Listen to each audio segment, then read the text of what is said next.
بسم اللہ الرحمن الرحیم نحمدہ ونصلی علی رسولہ الکریم۔ جب سے کینیڈا والے بیان وہ سوسائٹی میں گیا ہے تو مسلسل سوشل میڈیا پہ ہائپ کریٹ کی جا رہی ہے، اور ایک مخصوص طبقے کی طرف سے جو بہت زیادہ شدت پسندی پھیلا رہا ہے۔ بار بار مجھے کہا جا رہا ہے کہ یہ جو معذرت آپ نے دوبارہ کی ہے یہ بھی قابل قبول نہیں ہے، اور اس طبقے کا بنیادی مقصد یہ ہے کہ میں یہ مانوں کہ میں نے گستاخی کی ہے اور پھر میں گستاخی سے معذرت کروں۔ جو غلطی مجھ سے ہوئی ہے اس پہ میں بار بار معذرت کر چکا ہوں، لیکن وہ طبقہ مسلسل دھمکیاں دے رہا ہے میرے واٹس ایپ پہ، قتل کی دھمکیاں، گستاخ اور جو فحش گالیاں دی جا رہی ہیں، سب کے نمبر بھی میں سیو کر رہا ہوں۔ تو یہ سب کچھ چل رہا ہے میرے ساتھ، تو مجھے خیال ہوا کہ میں ایک علمی لحاظ سے بہرحال میں اس پہ ایک ویڈیو ریکارڈ کرواؤں، کیونکہ جو کچھ میرے مخلص لوگ ہیں، بعض لوگ، میجورٹی نے مجھے گستاخ قرار نہیں دیا الحمدللہ، میجورٹی علماء نے، بلکہ انہوں نے اس کو ایک غلطی ضرور قرار دیا، علمی غلطی، گستاخ قرار نہیں دیا۔ لیکن بعض ہمارے ہی بڑوں سے، بعض ہمارے ہی لوگوں نے بھی اس کو گستاخی سے تعبیر کیا، اور پھر یہ کہا کہ مفتی صاحب نے جب گستاخی سے معذرت کر لی ہے تو اب ان کی جان چھوڑ دو۔ تو اس کو بھی بعض شدت پسند لوگ کہہ رہے ہیں دیکھو ان کے اپنے بڑے کہہ رہے ہیں کہ انہوں نے گستاخی کی ہے۔ اس لیے مجھے گستاخی کے لفظ کو ایکسپلین کرنا بہت میرے لیے ضروری ہو گیا ہے۔ وجہ اس کی ہے کہ جو مخصوص طبقے کے کچھ لوگ ہیں، جو ان کے لیڈر بہت زیادہ شدت پسندی پھیلا رہے ہیں، اور اپنی عوام کو، جو عام لوگ ہیں نا، ان کو بہت زیادہ اکسا رہے ہیں میرے قتل پہ۔ کھلی ویڈیو میں جب اتنا اکسا رہے ہیں، آپ یہ ویڈیو کلپ دیکھ سکتے ہیں۔ وہ کراچی کا ایک مولوی نہیں، اور طارق مجہول مردود، ایک بندہ بھی غیرت مند نہیں بیٹھا جڑا اٹھ کے انہاں سر لاوے۔ اس وجہ تو یہ بالکل اس بارے کوئی معافی نہیں، اس کتے نوں لگام پائی جاوے، وہ کتا بھی نہیں بڑھتا۔ جب کھلی ویڈیو میں اتنا اکسا رہے ہیں تو بند کمروں میں کتنا اکساتے ہوں گے، اور میرے پاس جو الگ سے دھمکیاں آ رہی ہیں وہ الگ ہیں۔ لیکن جو لیڈر حضرات ہیں نا ایک مخصوص طبقے کے، وہ بار بار جو ہے نا گستاخ کی سزا سرتن سے جدا، نعرے بھی یہی لگ رہے ہیں۔ سر سید تھانے کے باہر جو ہمارا قریبی محلہ ہے، اس میں جو تھانہ ہے اس کے باہر بھی یہ نعرے لگائے گئے ہیں ایک کراؤڈ کی شکل میں کہ گستاخ کی سزا سرتن سے جدا، نبی کی ایک سزا سرتن سے جدا، سرتن سے جدا۔ تو میں اس گستاخ کے لفظ کو آج علمی انداز سے ایکسپلین کروں گا، تحقیقی جواب بھی دوں گا، الزامی جواب بھی دوں گا، کہ اگر آپ مجھ پہ گستاخی کے فتوے لگاتے ہیں تو پھر آپ ان لوگوں پہ بھی گستاخی کے فتوے لگائیں، تاکہ جو سادہ لوح لوگ ہیں، جو واقعی نبی صلی اللہ علیہ وسلم سے محبت کرتے ہیں لیکن وہ غلط فہمی کا شکار ہو گئے، مجھ سے بدگمان ہو گئے کہ مفتی صاحب نے واقعی گستاخی تو بہرحال کی ہے، بعض لوگ یہ کہہ رہے ہیں، تو میں نے جو غلطی کی ہے اس سے میں رجوع کر چکا ہوں، گستاخی میں نے نہیں کی ہے۔ تو اب میں اس پہ شروع کرتا ہوں۔ دیکھیے، میرا جو بیان تھا میں نے اس میں یہ بات کہی جو کہ غلط الفاظ تھے۔ میں نے کہا قرآن میں گرامر کے لحاظ سے یہ غلط ہے، لیکن اس کو ٹھیک نہیں کیا گیا۔ یہ قرآن کا میں معجزہ بیان کر رہا تھا کہ جو گرامر کے لحاظ سے مسٹیک ہوئی وہ باقی رکھی گئی، لیکن بیان کے دوران ہی مجھے خیال ہوا کہ یہ لفظ، جو تعبیر ہے، جو الفاظ ہیں، میرے منہ سے غلط نکل گئے۔ وجہ اس کی یہ ہے کہ قرآن پہلے ہے، گرامر کے اصول بعد میں وضع کیے گئے ہیں۔ گرامر قرآن کو دیکھ کے لکھی گئی ہے، نہ کہ قرآن گرامر کا محتاج ہے۔ یہ ایک ایسی حقیقت ہے جس کو میں اپنے لیکچروں میں پہلے بیان کر چکا ہوں، کئی بار بیان کر چکا ہوں کہ زبان گرامر کی محتاج نہیں ہوتی، گرامر زبان کی محتاج ہوتی ہے۔ مجھے بیان کے دوران ہی اندازہ ہو گیا کہ یہ الفاظ میرے زبان سے غلط نکلے، لہذا میں نے بیان میں ہی اس کی کریکشن کی کہ اگر ظاہری لحاظ سے اس میں کوئی غلطی لکھنے میں، ظاہری لحاظ سے، ورنہ اس میں بڑی حکمت ہے، گرامر کی ایک مسٹیک اگر ظاہری لحاظ سے میں مسٹیک کہہ رہا ہوں کہ تو وہ کریکشن کیا تھی جو میں نے چلائی بھی ہے کہ ظاہری لحاظ سے ہے، حقیقت میں نہیں ہے، ظاہری لحاظ سے۔ ظاہر کا مطلب یہ کہ حقیقت میں کوئی غلطی نہیں ہے، دیکھنے میں ایسا لگتا ہے کہ گرامر کے قاعدوں کے خلاف ہے۔ میرا خیال یہ تھا کہ اس سے لوگ مطمئن ہو گئے ہوں گے، لیکن وہ بھی میری غلطی تھی، مجھے اس میں اور اچھی طرح سے ایکسپلین بھی کرنا چاہیے تھا، اور اسی بیان میں معذرت کر لینی چاہیے تھی، وہ بھی میں نے نہیں کی۔ یہ بھی ایک جرم میرا ہے، اس کی بھی غلطی کا میں اعتراف کرتا ہوں۔ تو لیکن مقصد یہی تھا کہ حقیقت میں کوئی غلطی نہیں ہے۔ ظاہری لحاظ سے غلطی کا مطلب کیا تھا کہ بھئی قرآن میں کچھ باتیں ایسی ہیں جو عام نحوی قاعدوں کے، جو قاعدے بعد میں ایجاد کیے گئے ہیں، ان کے خلاف ہیں۔ تو یہ بات صرف میں نے نہیں لکھی ہے، یہ اور بھی لوگ لکھ چکے ہیں، خود بریلوی علماء لکھ چکے ہیں۔ یہ دیکھیں، مقدمہ تفسیر نعیمی، مصنف حکیم الامہ مفتی احمد یار خان نعیمی، یہ بریلویوں کے بڑے عالم ہیں، صفحہ نمبر 20 پہ لکھتے ہیں، بعض کلمات نحوی قاعدے کے خلاف معلوم ہوتے ہیں، لیکن وہ پڑھے ویسے ہی جاتے ہیں جیسے کہ ثابت ہو چکے۔ مثلا علیہ اللہ اب دیکھیں قرآن کا عام قاعدہ ہے علیہ اللہ، لیکن قرآن میں لکھا ہے علیہ اللہ، یعنی گرامر کا عام قاعدہ ہے علیہ اللہ، لیکن پڑھا جا رہا ہے علیہ اللہ۔ اسی طرح وما انسانیہ الا الشیطان، اب عام قاعدہ جو نحو کے طالب علم جانتے ہیں یہ ہے وما انسانیہ، لیکن جو احمد یار صاحب ہیں، مفتی احمد یار صاحب جو بریلویوں کے بڑے عالم، وہ کہہ رہے ہیں کہ یہ بھی عام قاعدے کے خلاف ہے، ما انسانیہ ہے۔ اور تیسری مثال وہی دی ہے جو میں نے اپنے بیان میں دی تھی، لنسفعن بالناصیہ، تو یہ بھی انہوں نے مثال دی۔ اب میں پوری عبارت دوبارہ پڑھتا ہوں، مثلا علیہ اللہ ما انسانیہ لنسفعن وغیرہ، دوبارہ یہ عبارت پڑھ دیتا ہوں میں۔ یہ لکھتے ہیں بریلویوں کے عالم، بعض کلمات نحوی قاعدے کے خلاف معلوم ہوتے ہیں لیکن وہ پڑھے ویسے ہی جاتے ہیں جیسے کہ ثابت ہو چکے، مثلا علیہ اللہ ما انسانیہ لنسفعن وغیرہ۔ تو محترم نے بھی یہ فرمایا کہ نحوی قاعدے کے خلاف معلوم ہوتے ہیں، جبکہ میں نے کیا کہا تھا، بظاہر گرامر کے خلاف ہیں، بظاہر گرامر کے لحاظ سے غلط ہیں، تو میں نے تو پھر بھی بظاہر کا لفظ لگا دیا تھا۔ تو میں پھر بھی مانتا ہوں کہ میری غلطی تھی، مجھے بہت اچھی طرح سے ایکسپلین کرنا چاہیے تھا اور اسی وقت اپنے الفاظ سے رجوع کر لینا چاہیے تھا، لیکن بعد میں نے رجوع ریکارڈ کروایا، اس کی کیا وجوہات تھی، یہ بھی میری غلطی ہے، اس میں بغیر تعویل کے اس کو بھی اپنے کھاتے میں ڈالتا ہوں میں۔ لیکن اس عمل کو آپ گستاخی نہیں قرار دے سکتے، اگر آپ نے گستاخی قرار دینا ہے پھر بریلوی کے ان عالم کے عمل کو بھی اور ان کی عبارت کو بھی آپ گستاخی قرار دیں۔ اور میں نے تو ان الفاظ سے توبہ کر لی، ان عالم نے تو توبہ بھی نہیں کی، اب تک تو ہمارے پاس کوئی ایسا ریکارڈ نہیں ہے کہ انہوں نے الفاظ سے توبہ کی ہو۔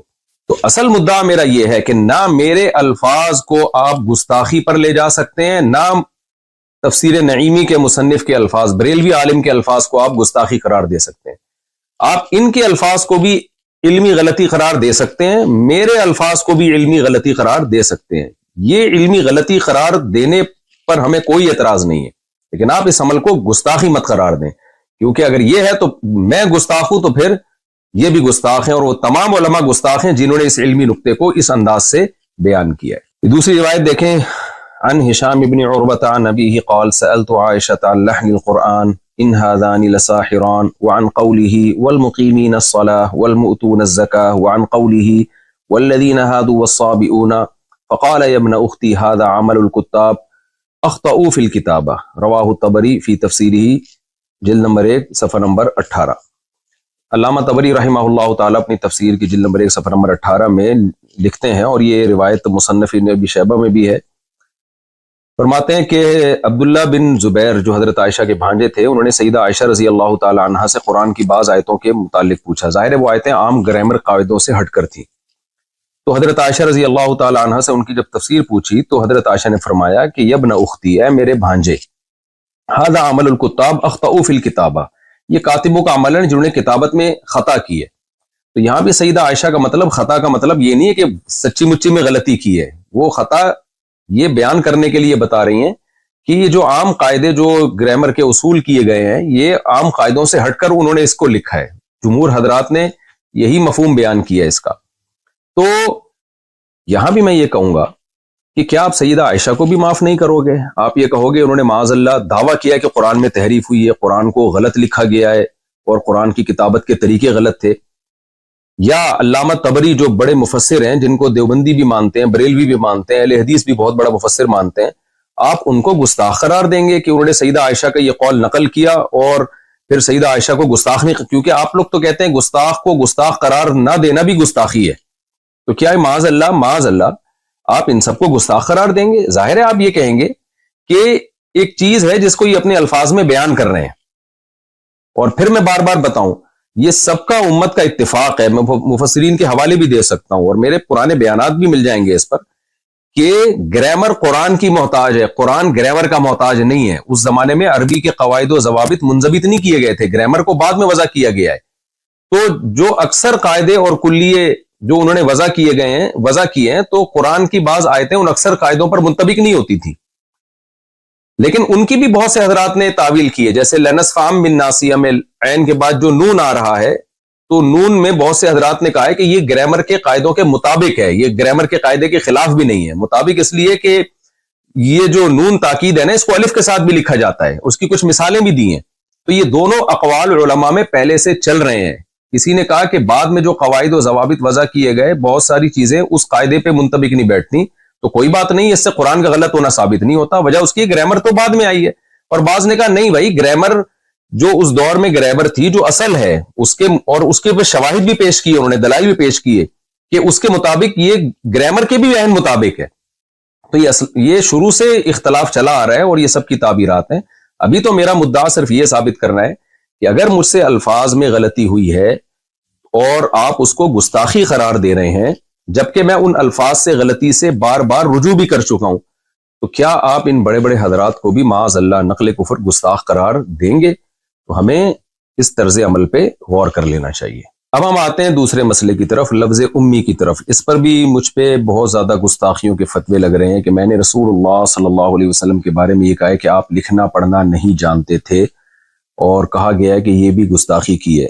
بعض لوگوں نے تو یہ کہہ دیا کہ میں نے نبی کو ان پڑھ کہا ہے، حالانکہ میں نے نبی صلی اللہ علیہ وسلم کی طرف ان پڑھ کے لفظ کی نسبت نہیں کی، اور میں اس لفظ نبی کی طرف ان پڑھ کے لفظ کی نسبت کو ادب کے خلاف سمجھتا ہوں. تو میں نے کہا ہے کہ آپ صلی اللہ علیہ وسلم لکھنا پڑھنا نہیں جانتے تھے. تو بعض حضرات نے یہ کہا ہے کہ نبی صلی اللہ علیہ وسلم جو تھے کسی انسان سے آپ نے نہیں سیکھا، اللہ نے آپ کو لکھنا پڑھنا سکھایا ہے. تو اس لیے میں نے جو یہ کہا کہ آپ لکھنا پڑھنا نہیں جانتے تھے، گویا یہ میں نے معاذ اللہ نقل کفر نبی کی گستاخی کی ہے، کیونکہ اللہ نے آپ کو لکھنا پڑھنا سکھایا تھا. تو دیکھیے یہاں بھی میں آپ سے عرض کروں گا، اگر آپ کی یہ رائے یہ ہے کہ اللہ نے نبی کو لکھنا پڑھنا سکھا دیا تھا، اور ہماری رائے یہ ہے کہ اللہ نے نبی کو لکھنا پڑھنا نہیں سکھایا تھا، آپ یعنی جب تک آپ صلی اللہ علیہ وسلم دنیا میں رہے آپ صلی اللہ علیہ وسلم امی ہی رہے، اس معنی میں کہ آپ نہ لکھنا جانتے تھے نہ پڑھنا جانتے تھے. تو اگر ہماری یہ رائے کا آپ سے اختلاف ہے تو اس کو ایک علمی اختلاف کہا جائے گا، اس کو بھی گستاخی نہیں کہہ سکتے. گستاخی آپ اس عمل کو جب کہیں گے جب ہم یہ دعویٰ کرتے ہیں کہ نبی لکھنا پڑھنا نہیں جانتے تھے اور ہمارا مقصد اس سے معاذ اللہ نبی کی توہین ہو. ہم تو نبی کی تعظیم میں کہہ رہے ہیں کہ جو لکھنا پڑھنا نہیں جانتے تھے پھر بھی انہوں نے ساری دنیا کو لکھنا پڑھنا سکھایا ہے، ساری دنیا میں علوم بانٹے ہیں، یہی تو نبی کا معجزہ ہے. اور جتنے بھی علماء ہیں لفظ امی کو جب ایکسپلین کرتے ہیں تو ایکسپلین میں ان کی مراد تعظیم ہی ہوتی ہے، توہین مراد نہیں ہوتی. شاید میں نے جس طرح سے ایکسپلین کرنا چاہیے تھا اس طرح سے ایکسپلین نہ کیا ہو، لیکن اس عمل کو آپ گستاخی نہیں قرار دے سکتے. تو اس میں بھی ہم اب دلائل کی دنیا میں جاتے ہیں. پہلے میں حدیث سے کچھ حوالے دوں گا آپ کے سامنے. تفسیر قرطبی جلد نمبر 7 صفحہ نمبر 299، اس میں عبداللہ ابن عباس رضی اللہ تعالیٰ عنہ کا یہ قول ہے، آپ وہاں جا کے سرچ کر سکتے ہیں. قال ابن عباس رضی اللہ عنہ، ابن عباس فرماتے ہیں کان نبیکم امیا لا یکتب ولا یقرأ ولا یحسب، قال اللہ تعالی وما كنت تتلو من قبله من کتاب ولا تخطه بیمینک. دلیل میں بھی وہی آیت پڑھی ہے عبداللہ بن عباس نے جو میں نے بیان میں پڑھی تھی، دلیل بھی وہی دی. عبداللہ بن عباس رضی اللہ تعالیٰ عنہ فرماتے ہیں تمہارے نبی صلی اللہ علیہ وسلم امی تھے، لا یکتبو نہ لکھنا جانتے تھے، ولا یقرأ اور نہ پڑھنا جانتے تھے. اور ہے نا ما انا بقاری، حدیث میں آتا ہے جب پہلی سورت نازل ہوئی ہے تو جبریل علیہ السلام نے فرمایا اقرأ، تو آپ نے کیا فرمایا تھا؟ ما انا بقاری. تو یہی بات عبداللہ بن عباس نے کی. ولا یحسب اور نہ حساب جانتے تھے. اور پھر آپ نے دلیل کے طور پہ قرآن کی آیت پیش کی وما كنت تتلو من قبله من کتاب ولا تخطه بیمینک، کہ آپ کے دائیں ہاتھ نے نہیں لکھا اس کو اور آپ نے اس سے پہلے کبھی کوئی کتاب پڑھی نہیں ہے.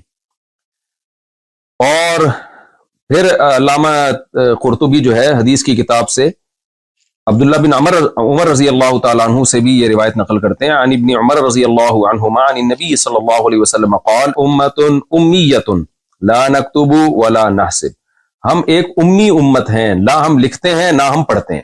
اچھا بعض لوگ ہو سکتا ہے ترجمے میں یہ گڑبڑ کریں کہ نبی صلی اللہ علیہ وسلم کے بارے میں جو عبداللہ بن عباس نے فرمایا کہ نبی نہ لکھتے تھے نہ پڑھتے تھے، تو اس سے یہ کہاں ثابت ہوتا ہے کہ لکھنا اور پڑھنا نہیں جانتے تھے؟ بھائی جانتے تھے لیکن لکھتے نہیں تھے.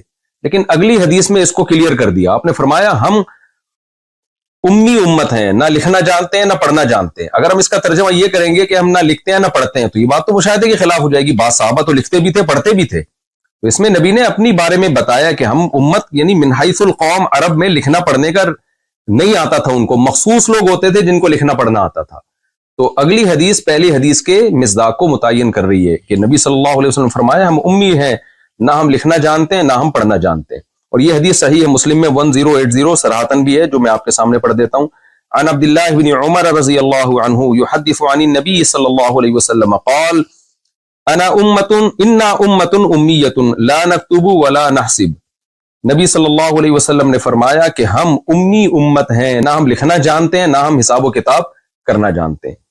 تو پھر بھی اگر آپ کا اختلاف ہے کہ نہیں بھئی نبی صلی اللہ علیہ وسلم کو اللہ نے لکھنا پڑھنا سکھا دیا تھا، تو یہ علمی اختلاف کہلائے گا. اس میں آپ کہیں گے ہمارا اس میں مفتی طارق مسعود صاحب سے اور جمہور امت سے اختلاف ہے.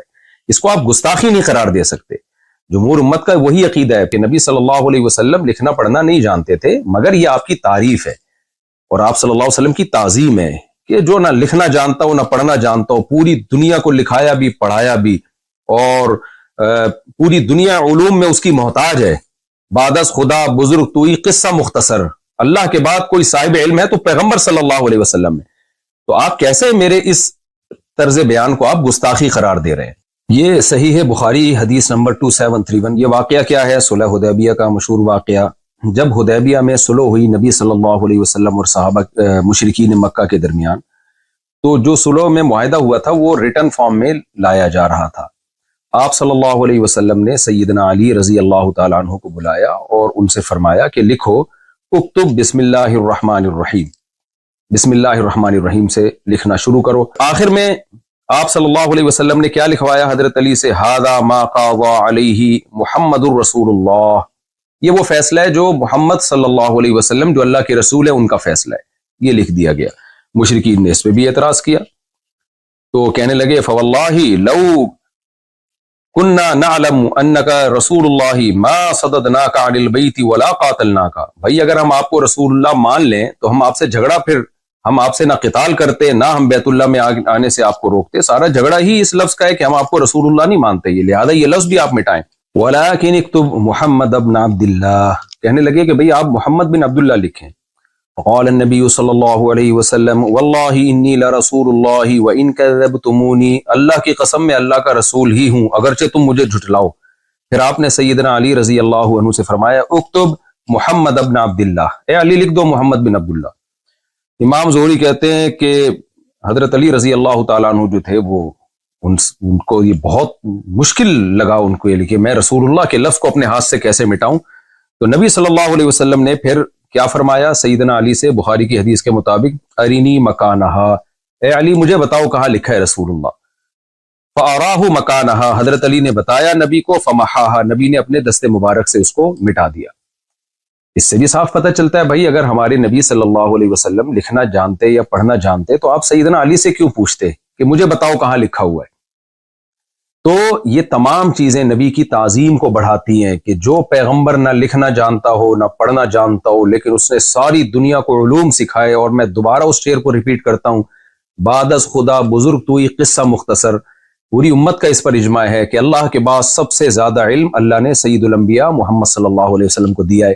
لیکن آپ کو امی کہنا یا آپ کو یہ کہنا کہ آپ صلی اللہ علیہ وسلم لکھنا پڑھنا نہیں جانتے تھے اور تعظیم کی نیت سے کہنا، پھر اس کو ایکسپلین کرنا، یہ تمام باتیں اس بات کی دلیل ہیں کہ یہ کہنے والا نبی کی تعظیم کر رہا ہے. اور ایسے تعظیم کرنے والے پر گستاخی کے فتوے لگانا کسی بھی طرح سے نہیں بنتا. اور اگر پھر بھی آپ یہ سمجھتے ہیں کہ یہ گستاخی ہے معاذ اللہ، تو پھر میں آپ کے سامنے کچھ بریلویوں کے چوٹی کے علماء کے حوالے پیش کرتا ہوں مختصر. تو جو فتویٰ پھر آپ نے مجھ پہ لگایا ہے ان پہ بھی لگائیں. کنز الایمان ما خزائن العرفان، امام احمد رضا خان بریلوی صاحب، ان کی تفسیر، انہوں نے قرآن کی جو آیت ہے فآمنوا باللہ ورسولہ النبی الامی الذی یؤمن باللہ وکلماتہ، اس آیت کی تفسیر میں لکھتے ہیں اللہ اور اس کے رسول بے پڑھے غیب بتانے والے.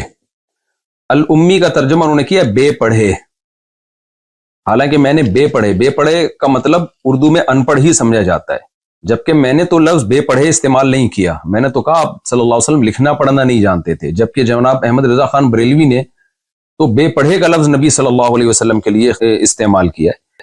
اور میرا ایک کلپ موجود ہے جناب امام احمد رضا خان کے فیور میں، آپ وہ یوٹیوب پہ سرچ کر سکتے ہیں کہ میرے سامنے کسی نے کوئی عبارت نکالی اور کہا کہ اس سے تو ان کی گستاخی ثابت ہو رہی ہے، تو میں نے اس کی تعویل کی. کیونکہ بعض لوگ مجھ پہ یہ الزام لگا رہے ہیں کہ ان کے لیے اپنے لیے اصول کچھ اور ہیں، دوسروں کے لیے اصول کچھ اور ہیں، تو یہ الزام بھی غلط ہے. آپ میرا وہ کلپ دیکھ سکتے ہیں. کہ اس میں جناب احمد رضا خان، بہت پرانا کلپ ہے وہ، میں کہہ رہا ہوں اس سے گستاخی کا پہلو نکالنا ٹھیک نہیں ہے. تو جب ہم جناب احمد رضا خان بریلوی سے بیسیوں اختلافات کے باوجود ان کی اس بے پڑھے لفظ سے گستاخی کا پہلو نہیں نکال رہے، تو آپ ہمیں لفظ امی کو ایکسپلین کرنے میں آپ ہمیں کیسے گستاخ قرار دے سکتے ہیں؟ ایک اور حوالہ، مظہر القرآن، تفسیر مظہر القرآن جلد اول میں بریلویوں کے بہت بڑے عالم ہیں شیخ الاسلام مفتی شاہ محمد مظہر اللہ دہلوی، یہ اپنی کتاب میں لکھتے ہیں اللہ تعالیٰ نے مجھے یعنی محمد صلی اللہ علیہ وسلم کو پچھلی کتابوں میں امی لقب سے یاد فرمایا. آگے اس کی ایکسپلینیشن، اس کی روایت کی کو ایکسپلین کرتے ہوئے کہتے ہیں اس لیے کہ آپ ان پڑھ تھے. اب آپ دیکھیں انہوں نے تو آپ کے لیے ان پڑھ کا لفظ استعمال کیا ہے، میں نے تو ان پڑھ کا لفظ بھی استعمال نہیں کیا. پھر آگے کہتے ہیں یا اس وجہ سے کہ آپ ام القریٰ یعنی مکہ میں پیدا ہوئے تھے، ان پڑھ ہونا حضور کے لیے بڑا فخر ہے، نہ کہ نہ پڑھے نہ لکھے اور وحی کے ذریعے سے بڑے بڑے لوگوں کو دنیا اور دین کے انتظام سکھائے. دوبارہ میں ان کے الفاظ کو ریپیٹ کر دیتا ہوں. کہتے ہیں اس لیے کہ آپ صلی اللہ علیہ وسلم ان پڑھ تھے، اور پھر آگے فرمایا کہ حضور کی ان پڑھ ہونا حضور کے لیے بڑا فخر ہے کہ نہ پڑھے نہ لکھے اور وحی کے ذریعے سے بڑے بڑے پڑھے لکھوں کو دنیا اور دین کے انتظام سکھائے. یہی بات تو ہم پورے بیان میں کہتے رہے ہیں، پھر بھی ہم نے ادب میں ان پڑھ کا لفظ استعمال نہیں کیا. لیکن جو بریلویوں کے یہ بڑے عالم ہیں انہوں نے تو ان پڑھ کا لفظ بھی استعمال کر لیا اور نہ پڑھے نہ لکھے کا لفظ بھی استعمال کر لیا.